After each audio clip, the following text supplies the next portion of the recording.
देखो ऐसा आज जो मैं चैप्टर शुरू करने वाला हूँ, मतलब जो मेरे बच्चे मुझसे ऑफलाइन पढ़ रहे हैं उनके लिए कुछ फल मैंने बनाया है। ऑनलाइन वालों के लिए तो बनाई है। देखो शुरुआत से एनसीईआरटी से लेके चला, लेकिन बिल्कुल ये मैंने बिल्कुल लास्ट से चैप्टर पढ़ा है। ठीक है। चैप्टर का नाम है आपका केमिकल कोऑर्डिनेशन डिग्री। ठीक है। इसके बारे में छोटी छोटी सी बातें करेंगे, ज़्यादा लंबी वीडियो में रखूंगा नहीं। ठीक है, पॉइंट टू पॉइंट बातें करेंगे जैसे कि हम करते हैं नॉर्मली। ठीक है। तो शुरू करते हैं चैप्टर को। देखो, चैप्टर का नाम है केमिकल कोऑर्डिनेशन। ठीक है।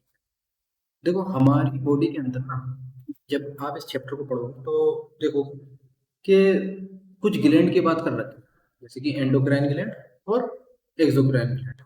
अब मेनली बात तो एंडोक्राइन ग्लैंड की करी है, लेकिन मैं आपको बता दूं एंडोक्राइन ग्लैंड और एक्सोक्राइन ग्लैंड के अंदर क्या डिफरेंस होता है। तो देखो, ये जो आपको दिख रहा है ना इधर, ये इसके बीच में ये क्या है, ब्लड वेसल्स। ब्लड वेसल्स के अंदर ब्लड का फ्लो हो रहा है। ठीक है। ब्लड का फ्लो जो हो रहा है ना, इस ब्लड वेसल्स के चारों तरफ ये कुछ ग्लैंड प्रेजेंट। इन ग्लैंड से जो सिक्रीशन है ना, वो डायरेक्ट ब्लड फ्लो के अंदर जा रहा है। यानी कि जो ग्लैंड अपना सिक्रीशन डायरेक्ट ब्लड फ्लो के अंदर ट्रांसफर करती है उनको बोला जाता है एंडोक्राइन ग्लैंड। और ये टिश्यू है, टिश्यू के अंदर ये अंदर ग्लैंड प्रेजेंट है। और इसका जो सिक्रीशन है ना, वो एक डक्ट के थ्रू जा रहा है। तो डक्ट के थ्रू जा रहा है ब्लड के अंदर, तो उनको बोला जाता है एक्सोक्राइन ग्लैंड। बस याद रखना, अगर ग्लैंड का सिक्रीशन डक्ट के थ्रू जा रहा है तो वो एक्सोक्राइन ग्लैंड होता है। अगर ग्लैंड का सिक्रेशन डायरेक्ट ब्लड के अंदर जा रहा है तो वो एंडोक्राइन। अच्छा, एक्सोक्राइन ग्लैंड का मैंने एक एग्जांपल पे ले रखा है।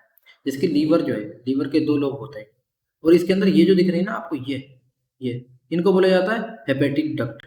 हेपेटिक डक्ट के थ्रू सिक्रीशन आता है, फिर जाके कहीं ये तुम्हारा क्या बोलते हैं pancreatic duct, common pancreatic duct बनाने के बाद, कॉमन हेपेटो पेनक्रियाटिक डक्ट बनाने के बाद फिर गोल ब्लैडर के अंदर जाता है।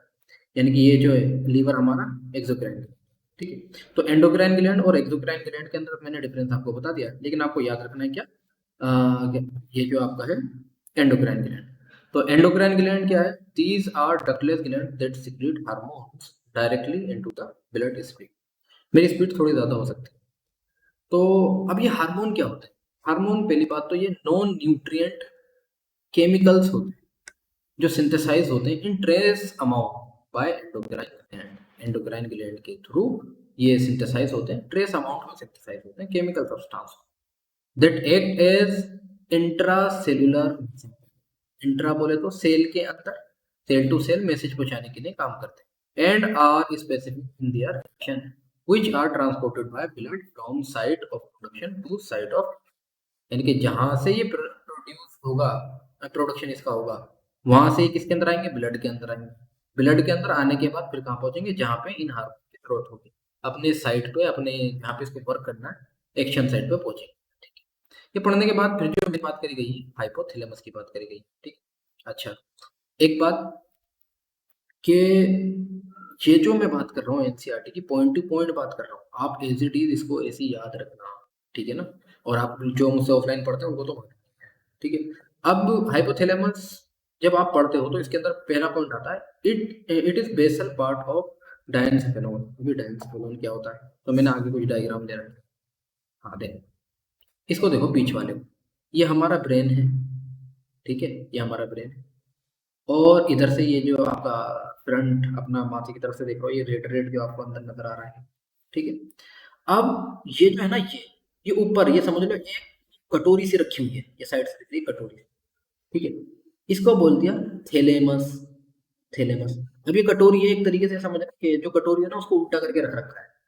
तो वो कटोरी जो है उसको क्या बोलते हैं, थैलेमस। यहाँ साइड से देखो, ये जो पार्ट है, ये जो है ये क्या है, थैलेमस। ठीक है। थैलेमस के नीचे, भाई कटोरी के नीचे जो ढक्कन ढका हुआ है, कटोरी के नीचे जो ढक्कन ढका हुआ है वो क्या होता है, हाइपोथैलेमस। तो ये थैलेमस और हाइपोथैलेमस, इन दोनों से मिलके जो ये स्ट्रक्चर बनता है इसको क्या बोला जाता है, डायंसेफेलोन। और क्या बोला, हाइपोथैलेमस क्या, डायंसेफेलोन का बेसल पार्ट, नीचे वाला पार्ट। और आपको दिख भी रहा है कि नीचे वाला पार्ट है डायंसेफेलोन का। ठीक है। इस वाले स्ट्रक्चर में भी दिखा दिया। ये क्या है आपका, थैलेमस, ग्रीन ग्रीन से दिखा। नीचे वाला जो पार्ट जो है ये क्या दिखा रखा है, हाइपोथैलेमस से दिखा रखा है। और इन दोनों को क्या बोलते हैं, डायंसेफेलोन बोलते हैं। और इसके अंदर और कुछ भी देख लो, देखो ये जो आपका हाइपोथैलेमस है, इसके नीचे ही जो स्ट्रक्चर है वो है पिट्यूटरी ग्लैंड। ठीक है। मुझे उम्मीद है डायंसेफेलोन आपको समझ में आया होगा। आगे अच्छा, हाइपोथैलेमस क्या है? It is basal part of the encephalus. और दूसरा पॉइंट क्या? Has neuro secretory cell. इसके पास न्यूरो सिक्रेटरी सेल होते हैं called nuclei, which produce hormone, जो कि हार्मोन प्रोड्यूस करते हैं, जो रेगुलेट करते हैं the synthesis and secretion of pituitary gland hormone. यानी कि जो हाइपोथैलेमस से जो हार्मोन रिलीज होंगे वो किसके ऊपर एक्ट करेंगे? पिट्यूटरी के ऊपर। फिर पिट्यूटरी को वो मैसेज देंगे कि आप सिंथेसाइज करो, सिक्रीट करो अपने हार्मोन। अच्छा, हाइपोथैलेमस दो टाइप के हार्मोन सिक्रीट करता है। पहला hormone releasing hormone. Releasing hormone का वर्क क्या है? ये स्टिमुलेट करता है secretion of pituitary hormone. Pituitary hormone के सिक्रीशन को स्टिमुलेट करते हैं कौन से हार्मोन? Releasing hormone. एग्जांपल के तौर पे gonadotropin releasing hormone stimulate pituitary gland to synthesize gonadotropin. जो ये जो गोनेडोट्रोपिन हार्मोन ये किससे से रिलीज होता है? हाइपोथैलेमस से। ये पिट्यूटरी ग्लैंड को स्टिमुलेट करता है। किस चीज के लिए स्टिमुलेट करता है? कि पिट्यूटरी ग्लैंड सीक्रेट करे गोनेडोट्रोपिन। ठीक है, याद रखना, gonadotropin releasing hormone. Releasing word जब भी लगा होगा सीक्रेट करेगा हाइपोथैलेमस। वो एक इस पे करेगा पिट्यूटरी पे। पिट्यूटरी ने किसको रिलीज करा? गोनेडोट्रोपिन को रिलीज करा। इसी तरीके से हाइपोथैलेमस एक और रिलीज करता है हार्मोन, उसको बोलते हैं हम इनहिबिटरी हार्मोन। क्या बोलते हैं? Inhibiting hormone. ये इनहिबिटिंग हार्मोन क्या करता है?